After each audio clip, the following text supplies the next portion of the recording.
Oke, yuk, selamat sore teman-teman. Kita mulai ya untuk market update kita ya di Rabu ini. Ini sebenarnya hari ini harusnya tidak terlalu banyak yang bisa kita update ya, tapi ya kita coba lihat ya apa yang kira-kira mungkin ada beberapa poin yang mungkin akan saya bahas hari ini yang mungkin agak-agak viral ya, tapi moga-moga tidak terlalu ini. Ya, oke. Baik, kita lihat dulu indeks harga saham gabungan ini udah all time high lagi ya, walaupun memang kayaknya udah mulai agak kepayahan, tetapi sebenarnya tenaga untuk kenaikan dari indeks itu masih banyak ya, masih banyak. Kita bisa lihat kayak saham-saham perbankan yang gede-gede itu kan masih belum bergerak ya, belum terlalu banyak bergerak. Kemudian habis itu dari sektor properti mungkin udah jalan, tetapi belum terlalu ini ya, belum terlalu kencang-kencang banget. Kemudian habis itu kita masih lihat sektor retail, yang retail-retail yang gede-gede itu juga masih belum terlalu bergerak-gerak sekali ya. Nah, ya itu berarti ada tenaga-tenaga. Kemudian habis itu belum lagi yang saham-saham yang berhubungan dengan tambang itu juga masih belum terlalu bergerak. Yang baru bergerak itu ya you know lah ya, saham-saham yang cuman beberapa konglo aja yang mungkin mensupport pergerakan indeks ya. Ya, tapi ya overall kita lihat untuk semua keadaan katalis segala macam, termasuk kemarin untuk pidato Powell itu juga sebenarnya cuman ya seperti biasa lah ya, karena gubernur ini kan selalu pengennya itu memberikan teka-teki ya ke pasar. Jadi nggak jelas-jelas banget ya, biar biar biar ya pasar yang nyesuaiin aja ya. Kalau kemarin kita lihat dot plotnya itu kan ada potensi untuk 2 kali pemotongan suku bunga. Tapi kemarin ya dia mulai abu-abu lagi. Kayak gitu lah ya. Jadi itu katalis-katalis seperti itu sangat mungkin dimanfaatkan oleh pasar untuk taking profit ya. Paling tapi itu mungkin taking profit yang sementara saja karena trennya itu terlalu kuat untuk di break dalam waktu yang dekat ya. Oke. Nah, kemudian ada beberapa misalnya apa nih kayak apa oke, ya ini mungkin di awal aja ya kita kita bicaranya ya. Jadi ada kasus yang yang mungkin agak-agak viral hari ini, tapi nggak viral-viral banget ya. Yang saya heran itu begitu ya. Jadi ada em, mungkin sebagian dari teman-teman kita yang yang katanya akunnya kena hack dan sebagainya. Apa tanggapan saya? Sebenarnya sih saya tidak terlalu ini ya, tidak terlalu kompeten untuk menanggapi hal seperti itu ya. Tetapi ya mungkin ya kita lihat dari sisi kacamata eh, apa risk resiko ya di dalam trading ya. Kita tahu bahwa di dalam trading itu sendiri sudah ada resiko ya. Nah, hal-hal semacam itu yang di luar itu kita sebut sebagai resiko non teknikal ya. Ya, jadi artinya itu resiko yang harusnya sih tidak perlu terjadi ya. Contoh misalnya kayak akunnya katanya dihack segala macam ya. Walaupun kita tahu bahwa akunnya walaupun dihack untuk bisa menarik uangnya kan hampir boleh bang tidak mungkin karena kita butuh verifikasi rekening dan lain sebagainya. Jadi kalaupun itu ya akhirnya mungkin dijadikan mainan. Jadi kalau saya cek itu rata-rata permainannya di saham-saham yang nggak jelas ya, saham-saham yang sifatnya gorengan. Nah, kita kita lihat akarnya dulu ya. Kita lihat akarnya. Kenapa itu bisa terjadi? Em, Mungkin saya boleh gini ya. Kalau kalau kita analisa ya. Satu adalah keinginan kita menjadi cepat kaya. Kemudian habis itu dari sisi sekuritas, lu kalau keluar masuk itu kan jauh lebih menguntungkan dibandingkan dengan lu buy sama hold gitu. Ya kan? Nah, jadi otomatis ya selama ada yang namanya judulnya scalping, ya itu yang akan diincar oleh sekuritas. Karena di situ mereka mendapatkan uang kan. Karena lu ada fee keluar, ada fee masuk, ada fee keluar, ada fee masuk. Di situ kan dia cari uang kan. Ya kan? Ya, karena itulah yang dilombakan itu juga lombanya adalah lomba scalping, ya kan? Nggak ada yang namanya lomba buy hold itu lu mau sampai kapan? Ya kan? Pasti lombanya adalah scalping. Yang menurut saya, ini menurut saya loh ya, likuiditas yang ada di Bursa Efek Indonesia sebenarnya tidak terlalu cocok untuk scalping ya. Ya mungkin kalau lu pakai dana kecil oke lah. Cuman yang jadi masalah adalah mereka yang kena itu dananya masih lumayan gede. Ya, nah ini kita lihat akarnya dulu ya. Jadi kalau kita lihat apa kecenderungan kita itu ya kurang lebih kayak gitu. Jadi lebih senang untuk mendapatkan reward jangka pendek ya, reward jangka pendek sehingga ya itu yang akhirnya apa namanya difasilitasi oleh sekuritas. Ya, dalam memang memang iya kan kan gini loh. Ya, di satu sisi itu adalah tempat mereka dapat uang. Ya, karena lu keluar masuk. Scalping itu paling enak lah untuk dapetin uang. Karena lu eh, apa transaksinya pasti banyak banget kan. Nah, kedua, keinginan kita untuk mendapatkan reward dalam jangka pendek. Ya, jadi artinya kalau misalnya gue bisa masuk sekarang, ya gue besok gue bisa menjadi orang yang kaya raya dan lain sebagainya. Itu keinginan kita. Nah, karena keinginan seperti ini ada di pasar, yaitu dimakan lah. Jadi sifatnya kan marketing ya. Jadi kalau marketing ya lihat kebutuhan kan. Ya, kalau kebutuhan pasar seperti itu ya oke, gua akan fasilitasi kan. Jadi karena itulah teman-teman melihat fitur-fitur yang ada di sekuritas-sekuritas rata-rata ya fitur yang mendukung untuk oh lu mau scalping ya, oke gua kasih lu ini fasilitas kayak gini ya, lu bisa trading cepat, bla bla bla bla, segala macam kan. Nah, oke, nah itu akarnya dulu ya, itu akarnya. Kemudian habis itu kita mulai gitu kan, kita mulai lihat karena kita seneng dengan yang beginian. Kemudian habis itu difasilitasi oleh sekuritas, ini mungkin ada sedikit unsur kebablasan ya. Ya, ada unsur kebablasan karena ini bablas, ini bagaimana caranya gue nutupin lubang ini. Ya, nah, mungkin ya kemungkinan besar adalah dia mencari rata-rata akun-akun yang sifatnya mungkin jarang dibuka ya. Jadi itu mungkin sifatnya adalah buy hold ya, buy hold, buy hold. Jadi ya itu sifatnya mungkin lebih ke arah investasi atau mungkin dia memang untuk position ya. Jadi panjang gitu loh skalanya. Kemudian habis itu memang sifatnya ya karena dia bukan scalper jadi ya rata-rata nantilah gitu kan. Nah, karena itulah makanya mungkin itu menjadi celah yang bisa dimanfaatkan untuk mengisi likuiditas yang ada di saham-saham yang nggak jelas itu gitu. Ya ini yang saya lihat loh ya. Maksudnya rata-rata memang saham yang dimainkan itu memang rata-rata saham yang nggak jelas ya. Akhirnya ya habis gitu. Jadi tujuannya adalah untuk mengisi likuiditas, jadi sembari dia keluar barang. Karena kalau enggak, ya saham itu kan jadi kosong kan, kosong karena tidak ada yang menarik di situ. Kemudian habis itu kalau dia harus mulai dengan berita dan lain sebagainya, itu kan butuh butuh dana juga kan. Nah, jadi karena dana-dana ini mereka nggak punya, otomatis ya mereka memanfaatkan hal seperti itu. Nah, bagaimana solusinya? Sebenarnya ya kalau udah kena ya kita memang memang harusnya sekuritasnya yang bertanggung jawab. Jadi itu nggak bisa diapa-apain karena untuk bisa masuk ke dalam server ya lu mau bilang hacker atau apapun ya eh, apa apa artinya ini kan uang gede banget ya. Jadi sekuritas itu memang harusnya sudah protek sejak awal.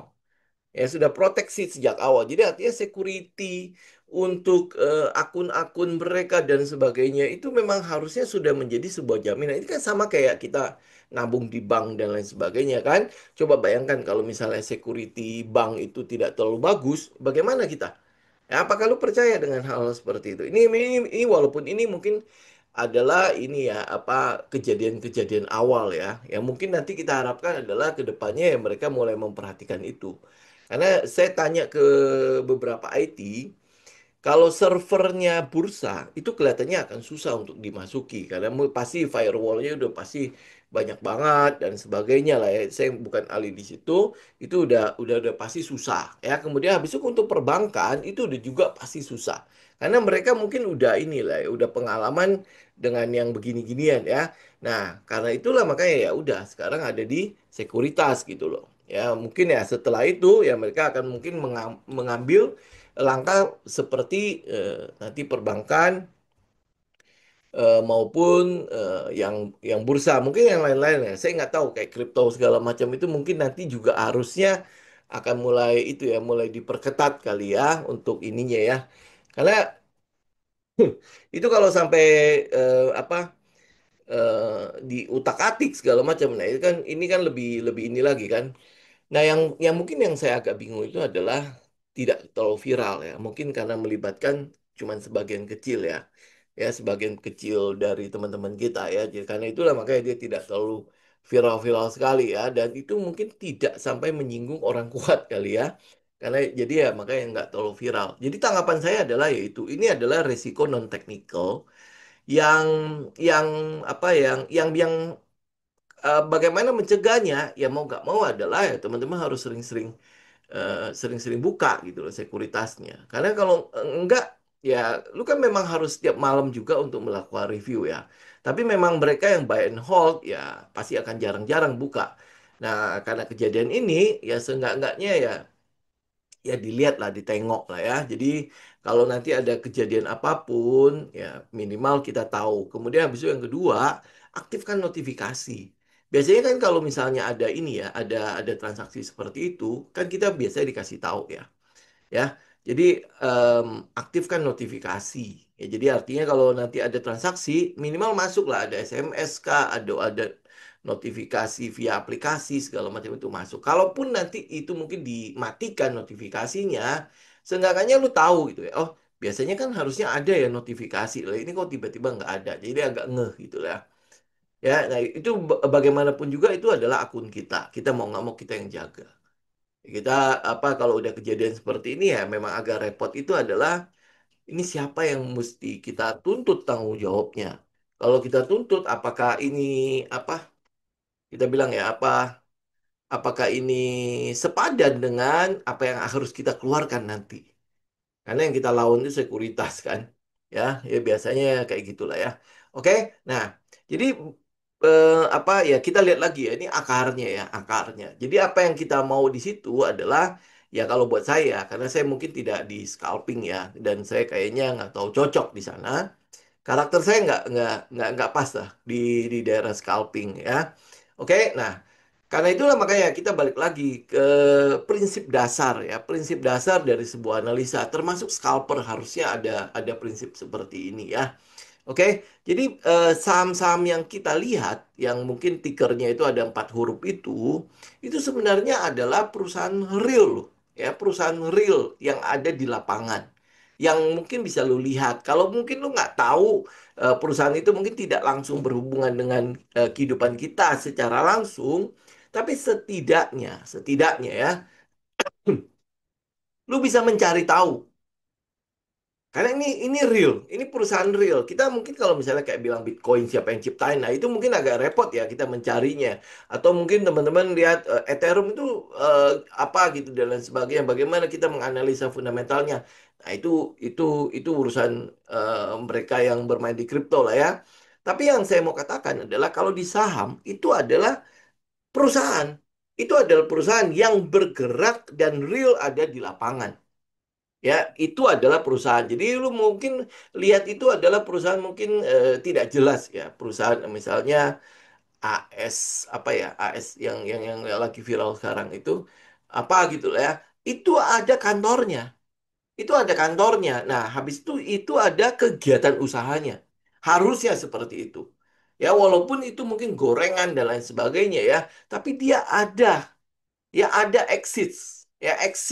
Jadi ada kantornya, ada pegawainya, ada manajemennya, ya ada kegiatan usahanya. Lalu tinggal cari tahu itu. Oke, nah pergerakan harga sebenarnya harusnya mengacu kepada fundamental itu, mengacu kepada apa kegiatan usahanya. Apakah dia melakukan ekspansi enggak? Kegiatan usahanya menghasilkan cuan atau tidak? Kalau ia menghasilkan cuan, tentu akan direspon oleh harga. Apakah manajemennya sedang merencanakan something? Nah, merencanakan sesuatu ini kan berarti kan ekspektasi ke depannya. Ya, ekspektasi pasar itu seperti apa? Itu kan tercermin oleh harga. Nah, kalau lu bilang gorengan, namanya gorengan ya. Berarti sebenarnya itu cuma digerakkan oleh narasi. Ya, narasi yang tidak ada tindakan nyatanya di lapangan. Oke, ada yang mungkin nanti nanti ini ya, ada yang berlindung di balik gini misalnya. Ya, akan biasanya mulai dari narasi, kemudian habis itu kita lihat, oh bener loh ada sesuatu yang real di lapangan. Kan awalnya kita nggak tahu apa-apa. Awalnya mungkin informasi itu kita tidak sampai ke kita. Kemudian habis itu, oh baru kita tahu bahwa oh iya itu bener loh gitu kan. Ya, ya. Yang apa yang berlindung di balik narasi itu, itulah yang mereka yang aktif di gorengan. Yang akhirnya tidak terjadi apa-apa.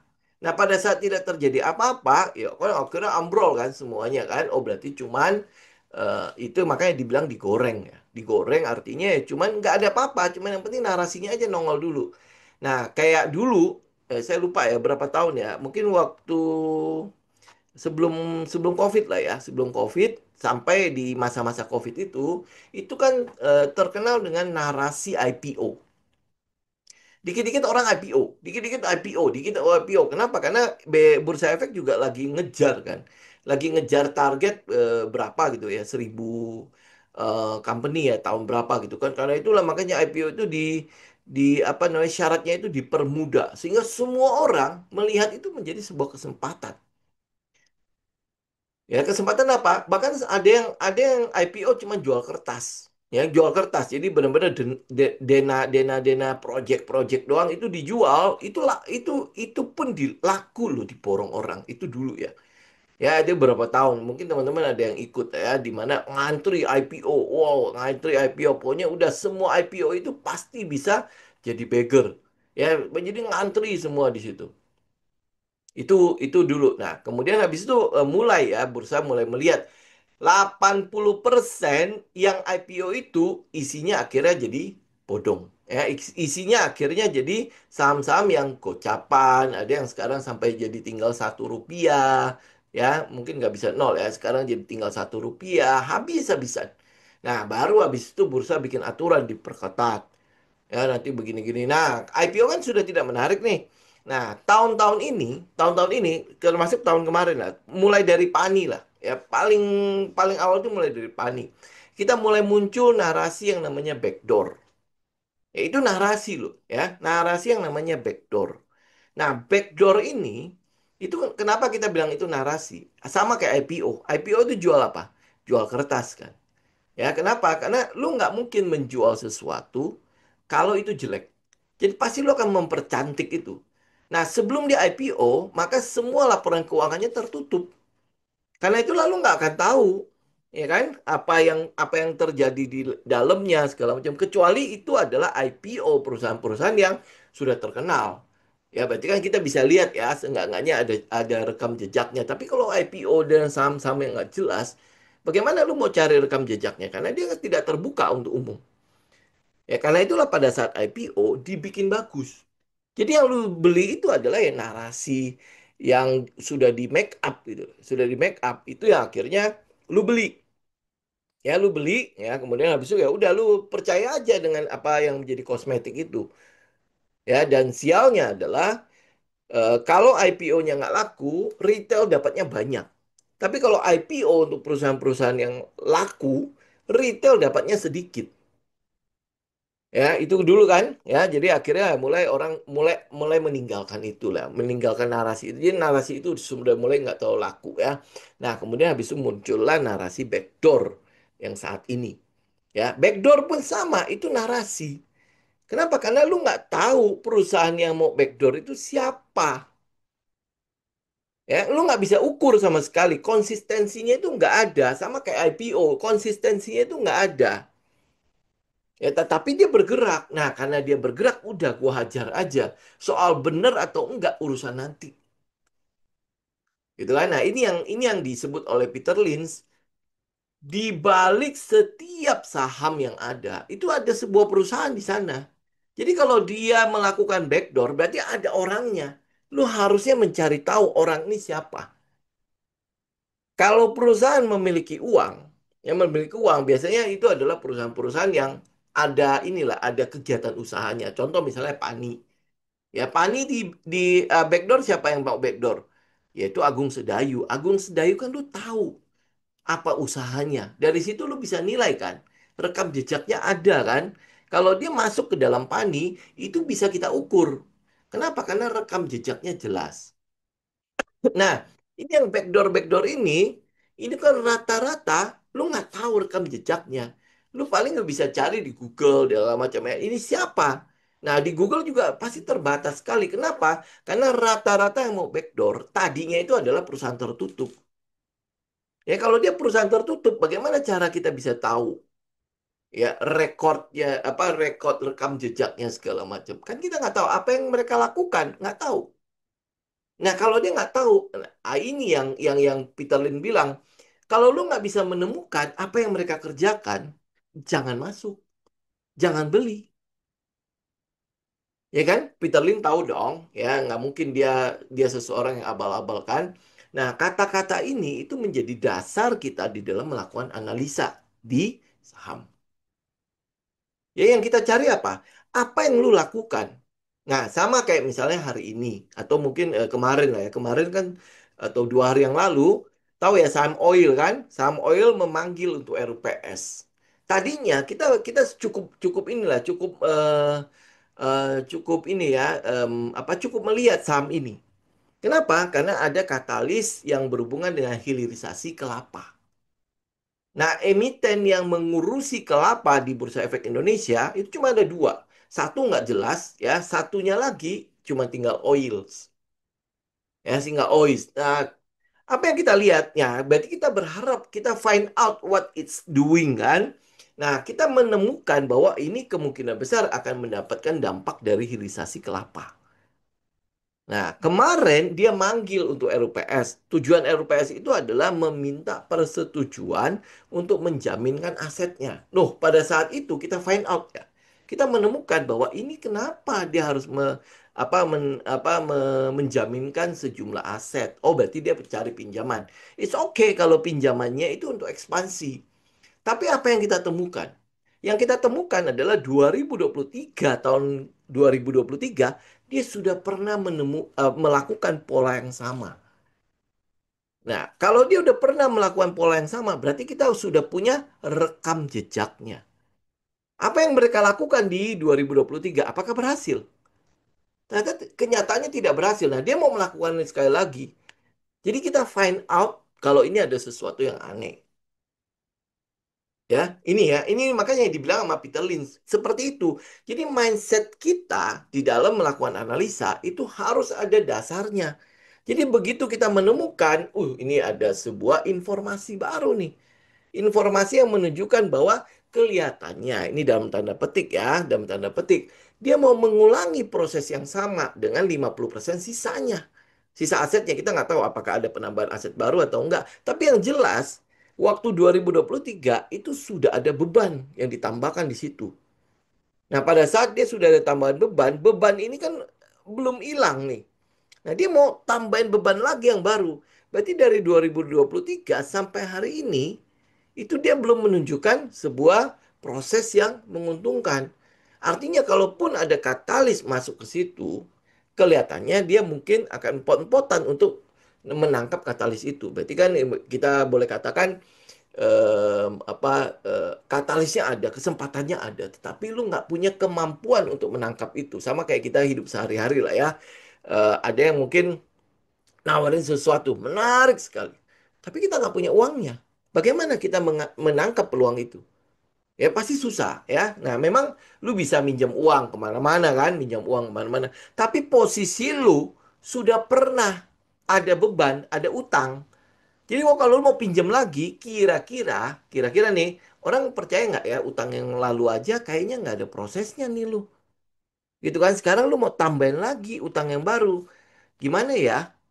Ya ini kalau kalau kita lihat ya di hidup sehari-hari ya. Nah, ini yang mau dilakukan sama oil. Nah, ini dasarnya di sini. Jadi behind every stock is a company. Ya, find out what is doing. Nah, karena kita udah tahu kayak gitu, ya sudah kita lebih baik kita mundur dulu. Ya, nah apa yang kita lakukan ya sama hal-hal kayak gitu. Misalnya kita menemukan nih, ambil contoh nih ya. Ini kan kebetulan sahamnya lagi naik ya. Jadi saya sebut aja kayak Bukalapak misalnya ya. Bukalapak kenapa waktu kemarin dia naik? Kenapa? Karena kita realita menunjukkan bahwa ada laporan keuangan yang berubah dari yang rugi menjadi untung. Ini berarti ada something nih. Berarti ada sesuatu yang sedang diutak-atik oleh manajemen sehingga mendukung itu kan, ya. Nah, karena Bukalapak itu company kan, company ya yang kita tahu bahwa sebelumnya itu kan udah hancur-hancuran e-commerce-nya, lapak-lapak pada ditutup, ya semua udah nggak ada. Nah, untung itu dari mana? Berarti kita find out kan, kita mencari kan, untung itu dari mana nih? Ya kok bisa seperti ini. Oh, ya udah. Nah, keuntungan ini yang kita mau lihat tuh apa? Ya, laporan keuangan Q selanjutnya. Apakah ini masih konsisten naik?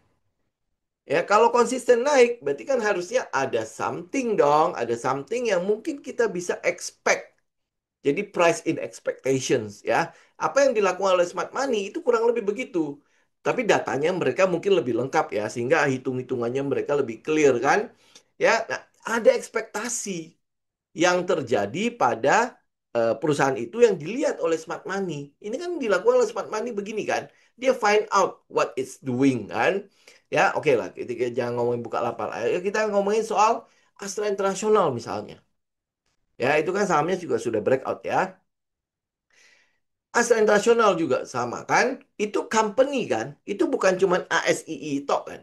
Ya kan? Itu sebuah company. Nah, apa yang kita lakukan di situ? Kok ada sekelompok ya, sekelompok kalau teman-teman lihat broker summary, pasti teman-teman bisa mengetahui bahwa ada sekelompok orang yang punya uang sudah ngumpulin si Astra Internasional.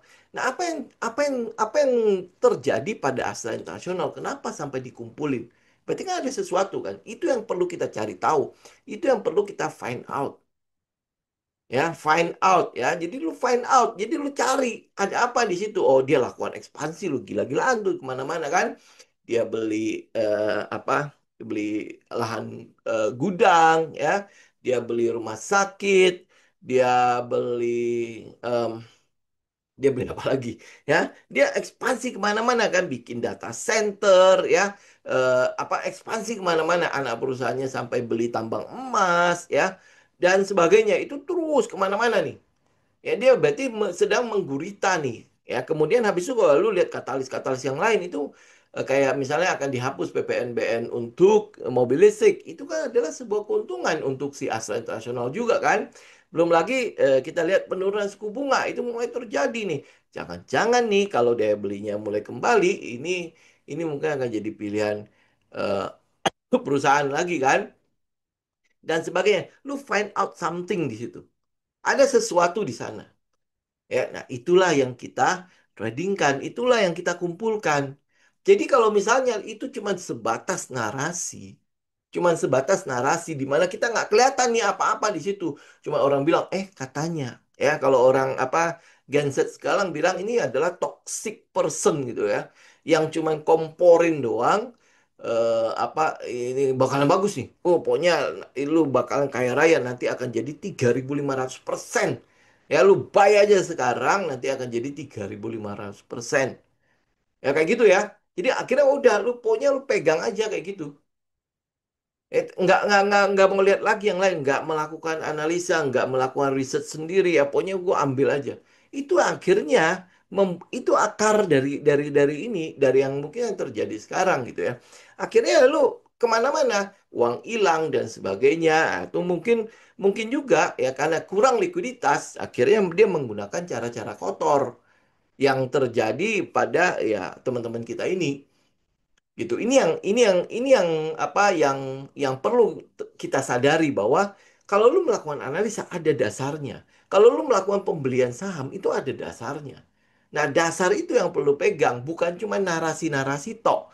Ya kenapa saya bilang mungkin ada di beberapa video yang lalu ya, jangan percaya pada berita. Kadang-kadang berita yang keluar itu ekspektasinya sudah jadi realita. Gitu. Yang perlu lakukan adalah sebelumnya. Sebelumnya, jadi contoh misalnya, oil nanti mungkin bisa naik ya, bisa aja naik ya. Tetapi kita udah tahu bahwa bisa aja kenaikan itu karena mereka buat keluar barang. Lah ini kok tambah hancur atau tambah berantakan segala macam. Kita nggak tahu loh ya ke depannya akan seperti apa ya. Tapi tindakan-tindakan yang sudah terjadi sebelumnya itu memperlihatkan kepada kita, kok kayaknya oil itu buat kita ya buat kita itu udah nggak ada harapan ya buat saya loh ya. Kok kayaknya harapannya agak sedikit ya, agak menjadi tidak terlalu bagus-bagus banget ya. Ya, nanti kalau beritanya ternyata keluar, ternyata Oilers itu ya akhirnya jadi rugi, ya bebannya bertambah dan lain sebagainya. Itu sudah realita. Yang terjadi sekarang adalah kita ekspektasi bahwa tindakannya berdasarkan rekam jejak sebelumnya itu mungkin tidak akan terlalu bagus. Gitu kan? Karena manajemennya semua masih sama. Ya, tidak ada perubahan pada manajemennya dan tidak ada perubahan juga pada kegiatan usahanya. Nah, karena tidak ada perubahan itu, kita melakukan ekspektasi atau bayangannya kita adalah, lah, dulu aja lu sudah pernah melakukan itu dan ternyata tidak menguntungkan. Nah, lu mau melakukannya lagi? Ya, kalau saya jadi smart money, saya mundur dulu. Ya, buat apa kita mengambil sesuatu yang dia sudah pernah melakukannya dan tidak berhasil dan dia mau melakukannya lagi. Gitu kan? Berarti kan masukin lagi sisa 50%-nya. Berarti kan ini 100% sudah dijaminkan loh. Nah, kalau 100% sudah dijaminkan, berarti beban bunganya jelas gede. Nah, kalau kegiatan usahanya gagal, itu resikonya gede. Karena 100% asetnya, berarti kalau lu lihat dari DER-nya, debt to equity ratio, itu otomatis sudah lebih dari satu. Ya bahkan bisa jadi lebih tinggi daripada satu. Nah kalau dia udah begitu, berarti kan eh, dari semua syarat-syarat kita udah kelar, udah nggak cocok lagi gitu ya. Ya karena itulah makanya postingan saya hari ini itu kan sebenarnya adalah unsuccess trader sama successful trader ya. Jadi kalau kita lihat ini kan realita ya, realita. Lu mau misalnya itu ada em, tahu ini ya Paul Tudor Jones ya. Paul Tudor Jones itu ini saya masih masih baca. Dia melakukan wawancara diwawancari oleh Tony Robbins di bukunya itu ya apa Giant gitu saya lupa ya. Nah, itu kan itu dia dia diwawancarain. Jadi ini kita katakan mereka kan pasti udah berhasil kan. Ya, ini saya geser dulu biar kelihatan di IG.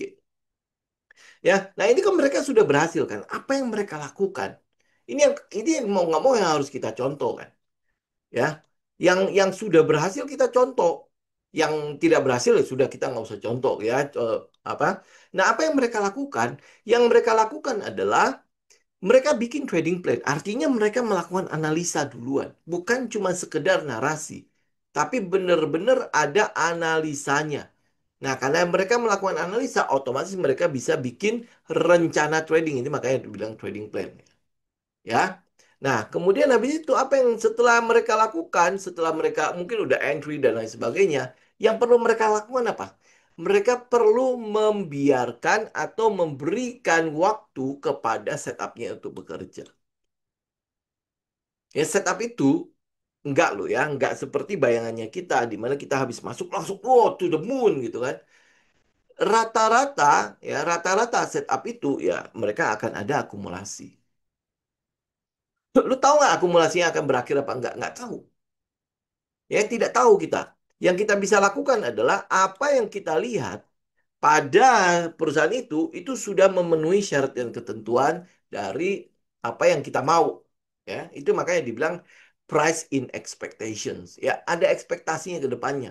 Jadi kalau semuanya udah sesuai, kita cuman bisa menunggu. Ya, akumulasi itu bisa berbulan-bulan, bukan sehari doang. Ya, apa yang dilakukan oleh smart money untuk memasukkan uang sebesar itu bisa bisa terjadi berbulan-bulan. Ya, bukan sehari seperti apa yang lu bayangkan gitu. Ya, tidak ada namanya smart money. Oke, gue mau gerakan hari ini gue gelontorin 1 T di situ, kemudian habis itu dia arah. Nggak ada kayak gitu. Ya, smart money namanya dia smart ya. Tidak mungkin dia melakukan itu. Itu berarti sudah bego banget tuh orang. Ya, lu masukin 1 T, itu kan berarti lu menggerakkan sendiri sahamnya. Dan itu semua kelihatan. Ya, bisa dilihat oleh semua orang. Oh, ada yang masuk nih 1 T, ikutlah. Benar nggak? Tetapi yang terjadi adalah, kenyataan yang terjadi adalah mereka melakukan akumulasi secara diam-diam. Kalau itu sudah sampai diketahui oleh banyak orang, itu sudah euforia. itu sudah euforia. Ini jadi kalau teman-teman lihat ya dalam hidup sehari-hari lah, kehidupan kita sehari-hari. Pedal misalnya. Ya, pedal. Itu kan sebenarnya harusnya udah lama sekali itu olahraga udah lama sekali ternyata ya, tapi baru trending tahun-tahun ini. Ya, baru trending ya tahun ini sama tahun kemarin lah. Yang paling gede itu tahun ini. Ya, pada saat pedal itu trending, teman-teman lihat deh sekitar teman-teman yang bikin lapangan pedal berapa banyak. Mereka yang tadinya itu adalah lapangan futsal, kemudian langsung dengan cepat dia bikin menjadi lapangan pedal. Ya, kalau lu udah lihat muncul di mana-mana, lu masih mau nggak bikin lapangan pedal? Ya, kalau lu masih berminat untuk bikin lapangan pedal, maka lu akan menjadi orang-orang yang ya cuci piring, gitu. Paham ya? Ya, teman-teman bisa lihat lah ya. Itu terjadi dalam pergerakan harga. Itu terjadi dalam pengumpulan barang yang dilakukan oleh smart money. Ya, kayak Misway juga sama. Ya, itu banyak kok, banyak kejadian. Ya, banyak kejadian. Teman-teman lihat aja ini kehidupan nyata kok. Kita nggak ngomongin trading dulu deh. Kita bilang kehidupan nyata. Itu terjadi kan, ya. Dan lu lihat dengan mata kepala lu sendiri, tapi lu melakukannya di dalam trading. Coba bayangkan, kok bisa ya? Gue jelas-jelas gue tahu loh, ini udah viral di mana-mana. Kalau gue buka lagi, maka pangsa pasarnya itu udah nggak ada. Kalau pangsa pasarnya udah nggak ada, artinya gue memperebutkan remah-remah, ya kan? Nah, kalau lu lihat harga, harga sudah ke langit, sudah di langit gitu loh. Dan lu baru mulai berbondong-bondong untuk ngambil di situ. Ya, itu kan realita ya, realita. Tetapi lu lakukan, lu tahu kan di realita seperti itu ya. Dan mungkin lu ngomongin juga. Ah, kalau ada yang nawarin lu bikin pedal, wah enggak lah, itu udah di mana-mana. Apa masih ada kuenya? Ya pasti lu bisa ngomong begitu ya. Ah, kayak Misway ya atau franchise-franchise yang lagi viral apa. Kemudian habis itu lu masuk situ. Ya, apa kalau lu ditawarin, pasti lu akan bilang, ini udah di mana-mana, sudah banyak sekali, ya. Tak masa kalau gua masih invest di situ ngapain? Pasti berpikir begitu kan. Nah, tetapi kenapa dalam trading lu nggak pernah berpikir begitu? Lu nggak pernah berpikir bahwa hari ini ya saham ini itu sudah di langit loh. Tapi ini adalah saham bagus, harus beli, harus beli. Harganya sudah di langit tuh. Tapi lu harus beli. Kenapa? Semua orang udah kaya, ini kaya, ini kaya, ini kaya. Masa gua nggak, gua ketinggalan? Ya, bedanya apa? Ya, dengan Misway sama pedal. Nggak kan, nggak ada bedanya kan? Tapi kok lu nggak sadar gitu? Lu nggak sadar gitu. Tapi lu melakukannya dalam trading. Itu akhirnya makanya kenapa banyak sekali yang kehilangan uang karena apa ya? Karena itu, karena euforia itu kemakan euforianya. Ini yang di poin ini loh. Ya, emotional trading. Ya, dan lu tidak pernah ini gue ngomong ini lagi ya. Semoga teman-teman nggak bosan. Lu nggak pernah catat. Lu kalau nggak pernah catat, lu nggak akan lihat ya apa yang gue omongin di atas itu benar apa enggak. Over trading ya, lack of discipline, ya no risk management, tidak ada backtest, ya pokoknya udah. Kayak misalnya ya, ini narasi backdoor. Lu backtest backdoornya, bisa nggak? Ya nanti ya, saya kasih tahu kalau lu mau masuk ke backdoor. Lu lihat deh kalau lu backtest, lu akan tahu di mana lu masuk backdoornya. Ya kalau narasi itu ya, kalau narasi backdoor, lu tungguin nanti ada tempat lu bisa masuk. Ya walaupun mungkin dia tidak 3.500%, 1.000% enggak, tetapi minimal lu masih bisa dapat beberapa kali beggar. Ya, oke. Kalau lu backtest, maka lu tahu kalau narasinya seperti itu, oh gua tunggu di ini. Ya dia akan melakukan itu enggak? Oh kalau iya dia melakukan itu, gua masuk. Ya lu lihat aja, lu lihat beberapa yang berhasil backdoor misalnya kayak Pani, Pack, ya Nine, ini kan udah terjadi nih. Lu coba backtest itu dan lu bisa kelihatan lu di mana masuknya dan itu aman. Ya bukan karena oh dia arah tiba-tiba kebuka arahnya ini saatnya gue masuk, soalnya gue masuk ya enggak seperti itu. Ya backtest makanya belajar ya. Kalau memang oke dia backdoor itu banyak yang berhasil ya sudah oke nggak apa-apa ya tinggal kita lihat di mana kita masuk yang lebih aman ya ada backtestnya ya belum lagi soal risk management saya lagi bikin e-booknya Ya mungkin dalam satu dua hari lah ya, satu dua hari saya lagi ini mempercantik sedikit ya. Nah satu dua hari saya keluarin ya e-booknya. Itu risk management. Kita ngomongin risk management itu ternyata tidak cuma risk management top yang mesti teman-teman pelajari. Sebelum lu masuk trading, sebelum lu berkecimpung dalam dunia trading ini dalam investment, ternyata ada loh yang perlu lu persiapkan. Karena trading itu bukan untuk semua orang. Investasi itu bukan untuk semua orang. Ya, siapa yang boleh masuk ke dalam investasi? Yaitu mereka yang sudah financial atau keuangannya sudah secure. Ya, jadi lu jangan pakai trading itu untuk mencukupkan kebutuhan hidup lu. Nah, itu udah salah. Ya, karena dulu saya begitu. Oke? Saya begitu. Jadi saya melihat bahwa eh kayaknya ya trading ini bisa loh nanti akhirnya gue bisa depend on trading untuk hidup. Ternyata tidak, bukan begitu caranya. Teman-teman justru mesti mensecure keuangan kita. Kebutuhan hidup lu sehari-hari itu sudah secure dulu. Jadi penghasilan dan pendapatan itu sudah dipastikan ada di situ. Baru lu boleh masuk ke dalam trading. Jadi trading itu sebenarnya kalau kalau kita bagi dalam stage ya, dalam keuangannya kita bagi dalam beberapa tahapan. Pertama kan ada namanya secure financial financial secure ya, financial security ya. Saya pakai bahasa Inggris aja soalnya kalau di Indonesia nggak gitu bagus. Ya nggak mungkin kita ngomongin soal keuangan keamanan keuangan kita ya. Itu jelek banget ya pokoknya. Ya, jadi financial security. Jadi isinya apa di situ? Isinya adalah lu harus punya penghasilan. Lu harus sudah punya pendapatan. Penghasilan dan pendapatan ini untuk mengamankan makannya lu, minumnya lu, kebutuhan hidup lu sehari-hari. Kalau lu punya anak berarti uang sekolahnya, potensi sakitnya dan sebagainya. Pokoknya itu adalah yang kita bilang ya, don't depend on uncertainty ya atau jangan tergantung pada pendapatan yang tidak pasti untuk untuk menghasilkan uang buat meletakkan makanan di meja makan. Ya kalau di Inggrisnya itu don't depend on uncertainty to put bread on your table.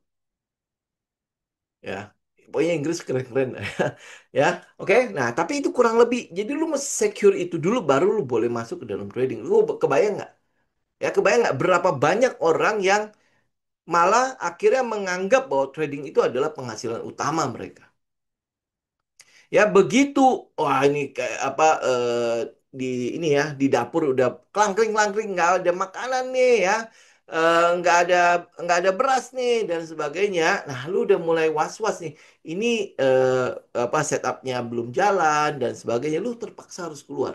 Even itu rugi, lu harus keluar. Even itu mungkin dalam keadaan floating profit masih bagus, ya kan? Tetapi itu belum maksimal, lu harus keluar. Ya teman-teman bisa bayangkan ya. Ya itu emosi saat lu trading itu pasti tinggi sekali. Kenapa? Karena lu menggunakan uang yang harusnya itu dipakai untuk sesuatu yang pasti, lu masukin ke dalam ketidakpastian. Itu money management, sejelas itu loh. Ya, jadi ada yang DM saya. Saya nggak tahu teman-teman ya apa yang DM itu apa dengar nggak ya? Dia DM saya dengan mengatakan bahwa em, saya pengen keluar dari kerja. Loh, terus habis itu ngapain? Saya mau fokus di trading. Huh? Oke ya. Oke, nah, udah ya saya mau keluar dari apa kerja kemudian saya mau fokus di trading. Oke, ya. Nah, singkat cerita ya. Ternyata dia umur 23. Memang belum ada tanggungan segala macam itu sih. Oke lah ya lu mau bakar kapal silakan lah karena lu masih muda. Habiskan aja gagal lu ya. Oke. Nah, kemudian habis itu ya ya ini salah satu nasihat saya adalah seperti itu. Kira-kira kalau misalnya umur 23 itu bisa dengar nasihat seperti itu nggak teman-teman? Hah? Ya, itu itu Gen Z lah ya. Tapi ya mereka penuh dengan penuh dengan energi untuk menghadapi tantangan itu. Nah, lu jangan begitu. Ya, artinya dari awal kita udah melakukan tahapan yang benar ya untuk masuk ke dalam trading sehingga ya apa yang jadi emosi-emosi ini nggak terjadi dalam tradingnya lu. Ya, wah, mungkin teman-teman pernah lihat ada yang ini, ada Gen Z yang trading, ya mungkin di cafe atau apa gitu ya, modalnya sih gede, 2-3 M gitu ya. Tapi begitu kalah, itu sampai banting-banting meja segala macam. Pernah tahu ya? Ya, pernah tahu ya. Itu saya melihat sekali adalah ya emosi mereka itu masih sangat tinggi sekali. Jadi bagaimana mereka bisa konsisten dengan yang namanya sabar dan disiplin dengan metodenya mereka. Gitu ya. Jadi ya teman-teman balik lagi ya. Kalau teman-teman baru mulai, mulailah dengan benar. Ya kalau mungkin sekarang mulai tidak benar, lakukan dengan lebih benar. Gitu. Itu kan mungkin akan jauh lebih ini ya. Jauh lebih apa memberikan pondasi yang lebih stabil. Saya mungkin di awal itu tidak mengenal begini-gini ya. Jadi akhirnya ya uji coba semuanya ya. Uji coba semuanya ya. Mungkin ya sekarang ya puji Tuhan banyak sekali ya. Yang mungkin teman-teman bisa jadikan ini ya, jadikan acuan ya kayak YouTube segala macam kan udah banyak banget ya yang ngomongin ini. Tapi ya setidaknya eh, apa mulailah sesuatu dengan benar gitu aja ya. Mulailah sesuatu dengan benar. Jadi kalau lu udah mulai dengan sesuatu yang benar, ya setidaknya kita tahu lah endingnya ujung jalan itu eh, ya tidak akan kemana-mana, tidak akan terlalu jauh gitu ya, tidak terlalu jauh dari apa yang lu harapkan, ya, apa yang lu harapkan. Ini kurang lebih begitulah ya. Oke, nah sekedar mengingatkan, ini sekedar mengingatkan. Ini kita ada webinar yang 1 hari ya. Ini mungkin teman-teman kalau misalnya mau daftar, ini kan ada ini. Mungkin ada 2 harga di situ kan. Satu adalah yang nasabahnya FAC, satu lagi adalah yang umum. Teman-teman tidak perlu harus menjadi nasabah FAC ya. Kalau misalnya bukan nasabah FAC, ya sudah ambil aja jatahnya umum, gitu aja gitu kan. Jadi nggak perlu harus ribet-ribet, aku harus pindah lagi sekuritas. Saya nggak maksa teman-teman untuk pindah sekuritas ya. Ya kalau memang teman-teman cocok ya silakan ya tinggal pelajari aja. Tapi kalau nggak usah ya. Jadi artinya ya teman-teman tinggal ambil jatahnya umum saja, bukan jatahnya nasabah. Jadi nggak usah dipaksain harus jadi nasabah juga. Ya dan itu akan kita lakukan di tanggal 4 Oktober. Jadi itu kurang lebih 2 minggu lagi ya di hari Sabtu ya jam 9 sampai jam 13 pagi ya waktu Indonesia Barat ya. Dan ini diadakan di online. Jadi ya otomatis teman-teman dari mana-mana aja juga bisa ya. Yang kita bahas di sini apa? Itu adalah salah satu setup yang sering saya gunakan. Ya salah satu setup yang sering saya gunakan. Setidaknya kita nggak gitu lah, ya, nggak apa yang ini setup ini saya share. Kenapa? Karena banyak sekali DM-DM yang masuk itu adalah gue ke bagian cuci piring ya, gue nyangkut di pucuk. Kenapa? Karena ini gue lihatnya adalah harga naik, kenceng sekali di atas. Ya, akhirnya gue beli gitu lah. Kemudian habis itu udah dia turun. Nah, dia turun. Jadi kita dapat harga yang di atas pada saat dia turun turun turun. Kita nggak sanggup lagi menahan. Kalau kita keluar, terus habis itu dia naik lagi. Ya, teman-teman tahu lah ya setup itu ya. Jadi akhirnya ya kayak gitulah ya. Jadi ya eh, saya coba memperkenalkan itu ke teman-teman. Jadi ini 3 jam, ya jam 9 sampai jam 1. Mungkin ini tidak sampai 3 jam lah ya. Artinya penjelasannya materinya paling cuma 1 1,5 jam cukup itu. Sisanya kita akan ituin ke tanya jawab. Ya, oke teman-teman.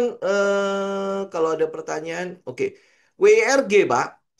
Ini saya udah katakan ya, WRG ini em, kita sudah tidak lihat.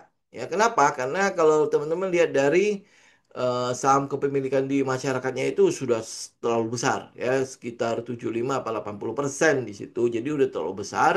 Itu untuk melakukan pengumpulan barang juga udah terlalu sulit ya. Kalau misalnya kita lihat ya logiknya aja ya, lu mau ngumpulinnya seberapa gila. Bisa aja dilakukan pengumpulan, ya. Tetapi kan lu harus effortnya harus lebih, ya effortnya harus lebih. Jadi contoh misalnya kayak Salim kan masuk situ, ya effortnya Salim ya, oke lah, bisa lah. Tapi belum tentu dia akan langsung menggerakkan saham itu kan. Dia bisa aja yang lain dulu, atau ya udah nggak apa-apa. Gue yang penting gue sudah dapat porsi yang cukup untuk pengendali. Ya sisanya yang lain ya gue nggak peduli lah. Ya toh gue nggak dengan porsi saham kepemilikan masyarakat setinggi itu biasanya kalaupun diambil alih, itu biasanya ya udah dia cuman care di level bisnisnya, bisnisnya saja, ya care di level bisnisnya saja. Nah, kemudian habis itu kalau misalnya dia melihat ya, kalau misalnya bisnisnya apa keuntungan yang diperoleh itu cocok nggak dengan keuntungan yang didapat ya. Kalau misalnya oke dia ternyata itu berkembang, mungkin dari situ dia baru akan melakukan pengumpulan. Jadi itu pasti nanti ada issue ya sehingga em, saham kepemilikan di masyarakat itu mulai terkumpul di mereka ya. Tapi kalau untuk saat ini mungkin kita udah nggak mau terlalu memperhatikan itu karena itu tadi ya terlalu ini sudah terlalu besar. Oke ya. Terus habis itu kita lihat ya JSMR apa ya. Hmm. Oke, untuk JSMR apa yang kita lihat di sini? Ini dia masih dalam keadaan downtrend ya. Dia masih dalam keadaan down. Ya, kalau dia masih dalam keadaan down, udah kita lebih baik nggak usah dulu lah. Ya, tunggu aja. Sudah ada ini teman-teman kalau lihat ya, kita lihat ya sekarang ya. Saya gambar ini aja ya, Kas. Ini adalah high, oke? Ini adalah low. Kemudian low ini sudah di break, oke? Low ini sudah di break, berarti kan ini adalah low yang baru. Ya, low yang baru. Artinya apa? Kalau lihat dari sini, ini berarti kan dia masih downtrend. Ya, cuma di sini aja kita lihat dia masih downtrend. Nah, yang kita mau tunggu itu adalah sudah ada struktur yang sudah mulai dipatahkan. Setidaknya ngomongnya beginilah. Setidaknya kita mulai lihat ada low yang terus meninggi. Nah, seenggaknya lihat itu dulu deh. Nah, kalau dia udah mulai ada low yang mulai meninggi, kita mungkin akan lebih sedikit aman. Ya, lebih sedikit aman daripada yang terjadi sekarang. Apa yang teman-teman lihat sekarang pada JSMR? Kita lihat adalah low-nya itu terus turun kan? Ya kan? Low-nya terus turun. Nah, kalau low-nya terus turun begini, lebih baik nggak usah diambil. Ya, lebih baik nggak usah diambil. Kenapa? Karena ini jelas ya dalam keadaan downtrend. Nah, kita nggak trading dalam keadaan downtrend. Ya, kita tidak trading dalam keadaan downtrend. Ya, kalau teman-teman mungkin susah melihat trennya, saya mungkin bisa pakai misalnya contoh lah. Ya, gampangnya adalah lu pakai aja EMA 200. Lalu lihat ya. Oke ya. Jadi saham-saham yang berada di bawah EMA 200 itu adalah downtrend. Udah gitu aja. Simple. Ya, kalau lu mau lihat yang ini, yang lebih pasti adalah ya lu belajar tentang market struktur. Ya, strukturnya itu lu lihat, oh dia udah mulai ada change of character di situ. Nah, kita baru mulai masuk. Kalau enggak, ya udah lu pakai patokan ini aja lah. Ya, EMA 200. Kalau sahamnya masih ada di bawah EMA 200, lu nggak usah peduliin. Gitu, karena dia downtrend. Ya, berarti kan kita mesti nunggu dia ada di atas EMA 200. Kalau dia udah mulai bisa berada di EMA 200, baru kita lihat. Ya, kalau di luar itu nggak usah dilihat. Udah gitu aja. Jadi ada ini mechanical yang hitam di atas putih. Jadi lu clear gitu ya, hitam di atas putih. Walaupun ada, kadang-kadang kan kita lihat nih ada yang kita ambil di bawah EMA 200 segala macam. Itu kalau lu mau pelajari pakai teknik Wyckoff itu biasanya di bawah EMA 200. Kan ada pengumpulan barang dan lain sebagainya kan. Tapi kalau untuk lebih gampangnya adalah kalau dia di bawah EMA 200 tuh nggak usah ambil. Udah titik gitu aja. Ya. Oke. PSAB. Nah, PSAB ini kan eh, apa namanya? Tambangnya itu kan oleh sudah dibeli oleh UNTR kan. Nah, ini teman-teman butuh lihat ini find out ya, find out. Ya, karena saya nggak trading di sini, teman-teman find out lah ya. Datanya apakah itu tambang itu benar-benar dihabisin oleh kemudian habis itu diurus oleh UNTR sendiri karena UNTR kan dia punya tambang sendiri, dia punya kontraktor sendiri kan, ya atau dia masih tetap kongsian sama PSAB. Ya kalau dia masih kongsian ya berapa berapa persen PSAB dapat. Ya kalau misalnya ternyata oh tambangnya udah dihabisin. Nah kalau tambangnya udah dihabisin, PSAB ini ngapain? Pendapatannya masih ada nggak? Kalau pendapatannya sudah nggak ada, kan tambangnya udah habis. Ya kalau dia pendapatannya sudah nggak ada, lu mau ngapain trading di sini? Apa yang lu harapkan? Pemasukannya sudah nggak ada karena dapurnya itu sudah dibeli oleh WNTR. Ya, ini kita lihat katalisnya dulu ya. Kita find out something ya. Kan ini company, ya. Company ini depend on tambang emas. Nah, tambang emasnya itu sudah dibeli oleh UNTR. Nah, jadi dapurnya itu sudah dibeli loh. Masih ada makanan nggak PSAB? Nah, kalau dia masih ada makanan atau dia masih punya apa jalur untuk menghasilkan uang buat membeli makanan, nah, lu lihat jalur itu. Tapi kalau jalurnya cuma tambang emas itu saja, berarti kan sebenarnya dia sudah tidak ada. Dia sudah tidak ada makanan lagi nih. Ya, nah, jadi jangan sampai terjebak oleh narasi-narasi yang ternyata itu nggak ada papanya gitu loh di situ. Walaupun dia naik, ya, walaupun dia to the moon dan lain sebagainya, ya. Em, tapi dia udah nggak, makanya teman-teman research ya, research ya. Tapi kalau misalnya dia punya, ya dia masih punya, kemudian sekarang kan dia punya cash nih, cash gede. Ini artinya dia punya uang lagi kenceng-kencengnya nih. Dia punya kegiatan ekspansi yang lain. Nah, itu yang lu cari. Tapi kalau nggak ada, berarti kan dia cuma makan uang yang itu hasil hasil penjualan tambang emasnya. Oke? Ya, itu kalau saya ya. Jadi kalau dia cuman katalisnya jual aset tanpa ada ekspansi apapun, ini sebenarnya sudah tidak layak untuk kita perhatikan. Itu kalau saya. Walaupun harganya naik ya. Walaupun ya harganya karena kita nggak mengejar ekspektasi untuk apa nih? Apa ekspektasi kita di PSAB? Itu tidak ada kan? Walaupun harganya naik. Ya, itu kan cuma pergerakan semu doang gitu loh ya. Tinggal kapan hancur lebur aja gitu loh. Oke? Nah, secara teknikal mungkin lo lihat ini bagus. Ya, secara teknikal. Jadi kalau kita lihat teknikalnya ya, ini adalah salah satu setup yang mau kita share nanti. Ini udah ketutup belum? Ini gapnya ya belum ketutup ya. Oke? Nah, kalau kalau narasinya bagus, maksudnya katalisnya segala macam bagus, maka ya udah, ini adalah tempat yang teman-teman mau tunggu di daerah 500 sampai ke 474. Itu adalah daerah yang mau kita tunggu. Tapi di luar itu eh ya udah nggak ada setup untuk kita masuk. Tapi ini syaratnya adalah apa katalisnya jelas ya. Katalisnya itu benar-benar jelas. Jadi bukan katalis yang apa ya cuman katanya katanya katanya gitu. Ya. Oke? Itu kurang lebih PSAB. Ini saya itu ya seger. Oke, yang ini juga sama ya. Teman-teman kalau misalnya lihat ya, em, sebentar. Oke ya, ini ini ada apa ya? Iya, ini ada apa ya? Tapi ini menarik loh. Teknikalnya sih ya, teknikalnya loh ya. Tetapi ini makanya ini ada apa ini? Em, nanti teman-teman cek ya. Nanti kita cek deh ya. Teknikalnya sih menarik ya. Cuman ya story-nya itu ekspektasi kita untuk kedepannya itu nggak ada.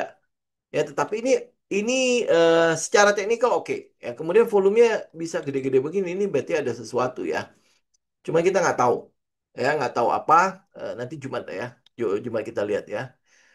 Teknikalnya sih oke. Ya, jadi teman-teman bisa tungguin ini harusnya sudah mulai money spot nih. Lihat ya. Ya, tetapi volumenya terlalu besar. Ya, nah volume ini pasti ada sesuatu. Apakah ini jadi jadi repo atau apa? Ini perlu teman-teman perhatikan. Ya, pasti ada. Pasti teman-teman bisa ketemu something di seger ini, makanya dia punya volume gede-gede begini. Ya, kalau enggak, berarti kan memang ada pengumpulan barang di sini. Ya, oke. Ini kalau repo nggak bakalan tenang dia, Pak. Ya, ini tapi harusnya udah mulai tenang. Lihat aja tuh volumenya udah mulai mulai mulai kecil sih. Ya, cuma akan lebih baik kalau story-nya ketemu. Ya, ya. Ya, jadi kalau repo ya udah lu nggak usah masuk. Ya, nanti tanya aja ke mungkin ke sekuritas atau apa gitu kalau teman-teman ada yang kenal ya. Tanya aja ke sekuritas, ini kira-kira saham repo nggak? Mereka kan bisa bisa lihat, bisa cari. Kita kan nggak bisa, ya. Oke, oke. Kita lihat BMRI dulu ya. BMRI ini kan sebenarnya tersengat oleh ini doang kan ya, oleh dana 50T kan? Pak, ya 50T ya, si BMRI ya. Ya. Nah, kalau kalau untuk dana itu, saya udah bilang ya. Untuk kondisi sekarang itu agak susah untuk disalurkan, apalagi apa sudah ada ini ya, sudah ada ancaman segala macam. Itu yang saya bilang ya, kalau saya jadi direkturnya Mandiri, ya udah saya bayar bunga aja lah, 4% lah. Ya, ini kalau buat saya itu aman, karena kalau saya salurkan, kualitas kreditnya harus diturunkan. Poinnya di situ ya. Jadi kalau lihat sekarang untuk perbankan ini yang saya bilang ya, perbankan itu masih menunggu lah. Ya masih menunggu. Ini mungkin akan jadi tenaga buat indeks harga saham gabungan kalau dia ketemu story yang bagus. Ya, kalau dia ketemu story yang bagus, ini sebenarnya sih udah cukup oke. Ya, lihat ya volume-volumenya juga udah mulai gede-gede kan sebenarnya kan. Ya, cuman kita belum ketemu apa yang bisa menjadi katalis yang buat si perbankan ini, KPR memble. Ya kan, KPM memble. Ya, apalagi kredit. Masa iya Mandiri kan tidak menyalurkan kur ya. Maksudnya dia nyalurin kur tapi tidak sebesar BBRI. Ya kan? Nah, kemudian habis itu masa iya Mandiri nyari koperasi merah putih untuk salurkan walaupun bunganya 2% ya. Tetapi kan kondisi sejarah dalam tanda petik koperasi itu tidak terlalu bagus-bagus sangat ya. Ya, jadi ya resikonya terlalu besar. Ya, makanya kalau saya jadi direktur bank, ya saya mungkin akan bayar bunga aja udah.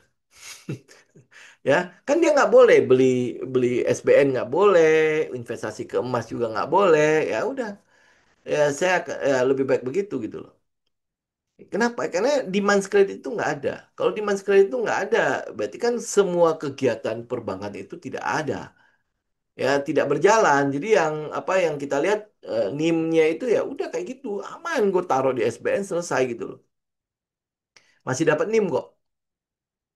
Itu daripada itu ya. Kemudian habis itu lu lihat ya, kredit yang tidak terpakai, yang sudah ada, kemudian kan kalau lu dalam status rekening giro, selama lu nggak tarik, lu nggak kena bunga kan? Ya kan?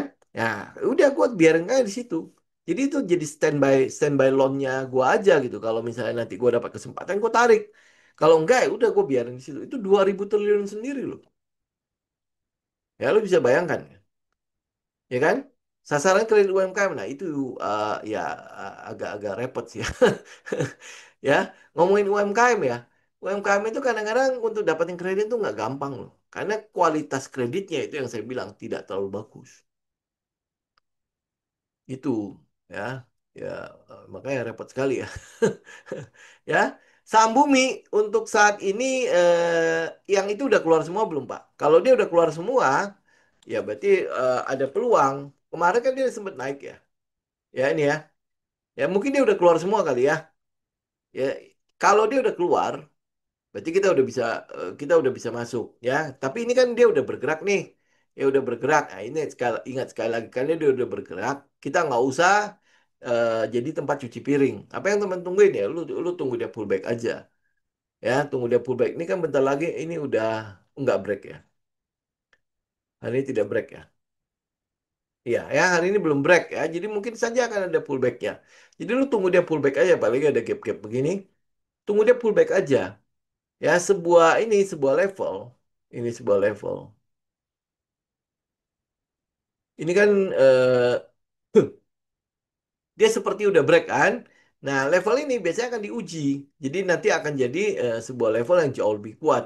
Atau mungkin dia break dulu, kemudian habis itu ya nanti dia akan ada pullback ke level ini. Ya, dia akan pullback ke situ, akan jauh lebih kuat nanti. Ya, ini kalau lu pakai line chart kan nggak kelihatan ini. Tuh ya, ini kan di sini ya. Nah, ini mungkin nanti dia akan pullback antara ini atau ini. Ya, nah pada saat dia pullback, ini katalisnya semua udah clear ya. Kemarin kan kita tahu ya, bumi itu masih ada yang belum kelar keluarnya. Kalau dia udah selesai keluarnya, Ya mungkin ini udah waktunya. Memang memang harusnya sih udah ya. Tetapi ya tinggal teman-teman lihat. Ini kan kemarin terakhir itu kita cek em, si itu tinggal berapa ya? Tinggal berapa persen kan? Nggak sampai apa? Pokoknya udah di bawah 5 kan?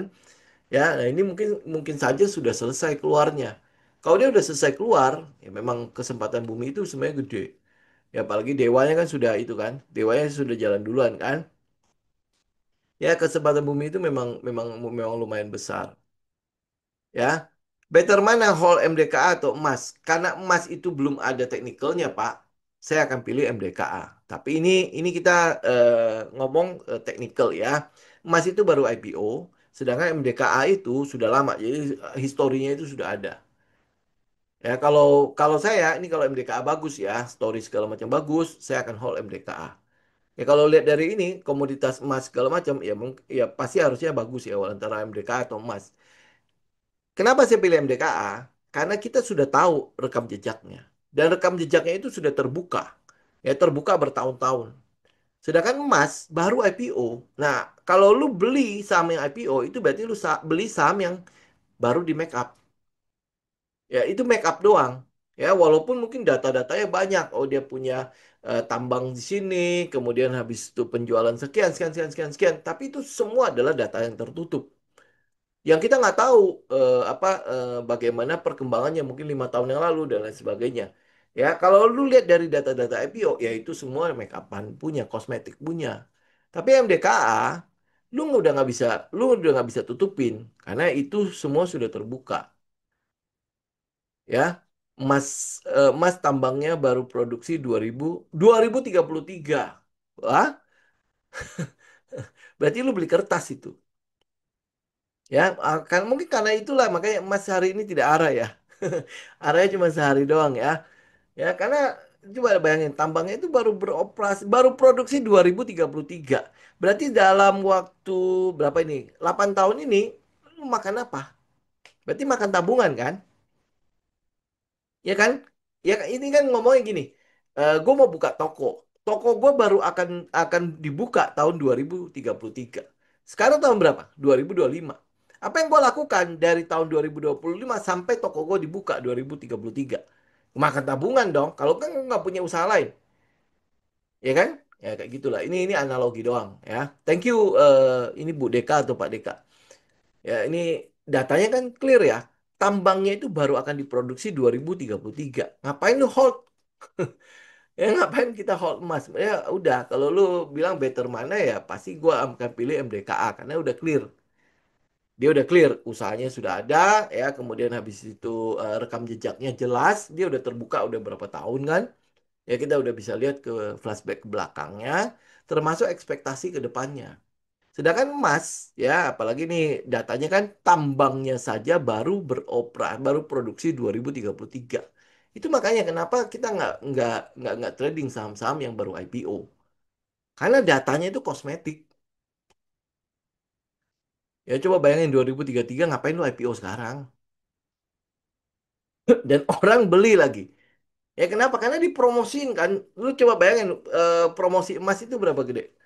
Ya, kalau saya nggak salah ya, Ajaib tuh sampai bikin thumbnail itu IPO emas, ya kan, stock big, segala macam semua, ya semua itu sampai itu kan, apa kayak gila-gilaan ya, wah emas itu bagus dan lain sebagainya, itu kan, oh buat bayar ada utang ke MDKA, ya udah bagus, mendingan gue pilih MDKA udah, jadi kan berarti uangnya itu adalah masuk ke MDKA. Ya kan? Ya, lu bayar utang ke MDKA ya berarti MDKA punya cash. Lu cari likuiditasnya. Jadi lu follow the money gitu loh. Ya kalau dia IPO kemudian habis itu buat bayar utang, bagus walaupun itu anaknya ya. Ya udah lu pilih aja yang dapat uangnya. Uang dia dapat uang cash kan berarti kan tidak ada beban kan. Lu bayar utang kan tidak ada beban. Nah, gue dapat cash. Kalau lu udah pegang cash, ya sama kayak misalnya kayak ini ya. Kayak bank-bank sekarang dikasih 200 T. Ya kan dia pegang cash kan, tapi kebingungan kenapa nggak ada demand-nya. Ya dan dia mesti bayar bunga. Tapi kan masalahnya MDK kalau terima cash, ya udah terserah gua nanti gua lihat aja ekspansi mau kemana. Kan gua nggak ada tuntutan harus disalurkan cashnya. Tapi kalau gue lagi kaya dengan cash, gue bisa melakukan apapun. Ingat loh, ini cash tanpa tuntutan loh. Kalau si bank-bank itu kan memang dikasih kan, dibebankan untuk salurkan. Ya, tapi ini MDK kan terima cash. Ya, kalau perusahaan-perusahaan yang penuh cash, itu justru kita seneng. Kenapa? Karena dia bisa melakukan banyak hal. Kalau apalagi kalau manajemennya mumpuni ya, dia bisa melakukan banyak hal. Ya, sama lah kayak kita ya. Kalau lu pegang cash banyak, banyak keinginan lu bisa terwujud dengan baik. Betul nggak? Ya, nah kalau perusahaan punya cash banyak, itu justru bagus. Ya, tinggal kapan dia mau ekspansi, kapan dia mau eksekusi ekspansinya. Itu, ya. Jadi poinnya sekali lagi udah ya teman-teman ya. Ini udah lewat. Jadi poinnya itu adalah ingat, catat. Ya, ingat catat. Ya, apa yang teman-teman lakukan, catat. Jadi akhirnya teman-teman bisa tracking gitu, tracking ke atasnya. Bener nggak trading plan itu bermanfaat buat gua? Bener nggak setiap kali setupnya itu butuh waktu untuk bekerja? Bener nggak? Ya, berarti kan gua harus bersabar kan? Nah, kesabaran ini, kalau lu bicara mengenai risk dan money management, berarti kesabaran ini perlu lo didukung oleh ketahanan emosinya kita. Ya berarti kan gue harus pakai uang yang benar-benar dingin kan. Ya, kemudian habis itu gue calculate. Ya, calculate. Ini E. Ya, resikonya ada nggak gue calculate di situ. Kemudian habis itu gue backtest. Emosi gue terkontrol apa enggak. Ya, kemudian ya ini semua dari jurnal ini lu bisa tracking ke atas. Kalau lu nggak ada jurnal ini, lu nggak bisa tracking. Makanya kalau lu nggak nggak pernah bikin jurnal, ini padahal cuma 5 menit loh, 10 menit. Kalau lu lagi fun-fun itu udah bisa bisa 15 menitan.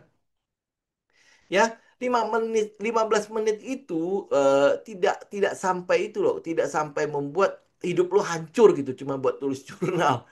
Ya, dan lu cuma menulis apa yang lu lakukan loh. Nggak perlu mengarang cerita indah di situ. Gue tahu apa ya, gue waktu sekolah juga tidak seneng dengan karang-karangan begini. Tetapi waktu ujian kita seneng ya. Apa yang ngarang yang lebih panjang, gurunya pasti menilai lebih bagus. Walaupun karangannya isinya tuh nggak ada. Kenapa? Karena gurunya malas membacanya kan. Ya, tapi teman-teman ini jurnal ini adalah apa yang lu lakukan. Ya, dan lu bisa nanti bisa tracking ke atasnya. Sehingga apa yang gua katakan hari ini menjadi make sense buat lu. Ya, oke. Nah, akhirnya ini, ya ini. Saya mau katakan kepada teman-teman sekali lagi, ya ini adalah yang kata-kata Peter Lynch, bukan gua. Ya, behind every stock. Di belakang setiap ticker-ticker saham yang ada, itu ada sebuah perusahaan yang real. Ya kayak MDK sama emas itu perusahaan real.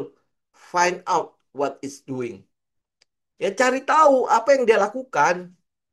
Ya habis itu lu bisa dengan PD masuk ke situ. Lu bisa PD hold apa enggak. Lu bisa PD mengikuti trennya atau tidak. Ya kemudian habis itu kalau misalnya ada terjadi something, lu bisa keluar dengan cepat. Find out what it's doing. Ya, cari tahu apa yang dilakukan, apa yang sedang dilakukan oleh perusahaan itu. Apa yang dilakukan oleh manajemennya? Ekspansi kah atau buang-buang duit? Itu find out. Ya, jadi sehingga ya udah ya ujung-ujungnya ya kalau lu melakukan semua baik ini pondasi banget kok. Ya, apa yang terjadi di fundamental, apa yang terjadi di teknikal, semua ekspektasinya adalah apa yang dikerjakan oleh perusahaan itu. Ya, begitu perusahaannya benar-benar melakukannya amanah, apa pasti akan memberikan kepada kita keuntungan yang amanah juga. Ya, percayalah. Itu ya, itu kata Peter Lynch. Lu kalau mau lu baca bukunya aja. Ya, ada yang apa lagi, ada satu lagi buku yang lebih tebal lagi, saya lupa lagi namanya siapa. Ya. Oke, teman-teman. Saya akhiri sampai di sini hari ini ya, semoga bermanfaat ya. Kalau ada salah-salah kata saya minta maaf. Ya, sampai ketemu hari Jumat ya, hari Jumat mendatang ya, teman-teman ya. Oke. Oke, saya izin pamit. Thank you semuanya. Saya oke ya. God bless semua.